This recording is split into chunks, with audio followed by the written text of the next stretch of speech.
team really interesting. They finished the season 6-2. They beat the Niners on the road. They beat the Saints on the road. They signed Todd Gurley. But I feel like Matt Ryan hasn't necessarily lived up to expectations. Do you think they can still win a Super Bowl with those two, Julio and Ryan? I would not predict them to do it. And you're right. On paper, they have a lot of the formula. They have a coach-quarterback combination that's been to a Super Bowl. They have one of the greatest receivers of all time still in his prime in Julio Jones, just the guy you want. In the locker room, on the field, the whole thing. They have a deep receiving core, Ridley on the other side, and they have, what's his name, Gage. I mean, like, they have guys. They have they have talent at receiver, not just Julio Jones. And they bought low on Todd Gurley. I mean, if Todd Gurley could be 75% of his best self, you got a really good running back there who could do a lot of things. Even defensively, as you mentioned, they got better as the season went on. They're in a very competitive division.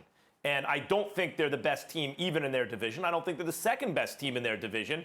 And in addition to that, even if they were to win a Super Bowl, even if you're the best, you can get a little unlucky. And even just being the best in your division doesn't mean you're going to win the Super Bowl. Since Shanahan left, when he was the offensive coordinator, they were at their best, and it looked like that offense was going to be just something that the NFC had to deal with for from now on.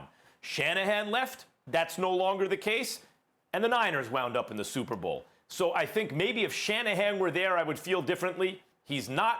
I don't think the Falcons get back in, as currently constituted with Julio Jones. I don't feel that way either, but that's primarily because of their defense. I think offensively, even though I don't think Todd Gurley is what he used to be, I still think that he can do some things.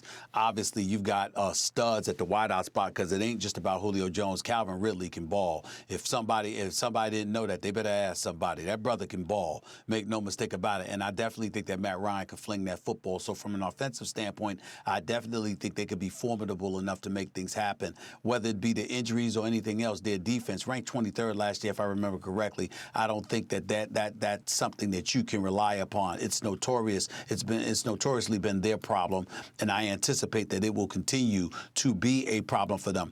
In terms of how they won games as the season waned, Molly, in those last four, they won their last 4 games of the regular season. They beat San Francisco, but the other games were against Carolina, Jacksonville, and Tampa. Stop the presses. I mean, I'm so touched. I'm so enthralled by that. I'm not buying that. To me, that their season's over. You're playing with house money. Everybody knows you're not going anywhere. A combination of not taking you seriously with you playing with house money and feeling like you got nothing to lose. I think that contributed to some degree of their success. Even the one game they won against New Orleans, Drew Brees had been out for a while before getting back because he had injured his hand. So I just look at some of their victories as being suspect.